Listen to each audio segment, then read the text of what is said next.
روایت میں آتا ہے کہ ایک روز حضرت امام حسن اور امام حسین گھر میں کشتی لڑنے لگے تو حضور اکرم صلی اللہ علیہ وآلہ وسلم بھی وہاں موجود تھے، حضرت بی بی فاطمہ سلام اللہ زہرا بھی موجود تھی۔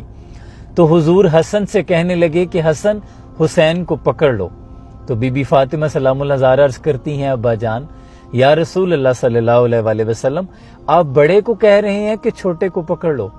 تو اس پر حضور نے تبسم فرمایا اور فرمایا دیکھو فاطمہ، جبریل امین بھی تو حسین سے کہہ رہے ہیں کہ حسن کو پکڑ لو۔ قربان جاؤں یہ شان اہل بیت اطہار کی، جن کی کشتی دیکھنے خود جبریل امین آئے ہوئے ہیں۔ شاست حسین بادشاہ است حسین، دیں است حسین دیں پناہ است حسین، سرداد نہ داد دستے در دست یزید، حقا کے بنا لا الہ است حسین۔ یہ شان وراء الورا ہے۔ اللہ ہمیں ان کی تعلیمات پر چلنے کی توفیق عطا فرمائے۔ دور باطل میں حق پرستوں کی بات رہتی ہے، سر نہیں رہتے۔ ہمیں بھی دور حاضر کے یزیدوں کے سامنے ڈٹ کے کھڑا ہونے کی، کلمہ حق بیان کرنے کی اللہ توفیق عطا فرمائے۔ سلام پہنچے۔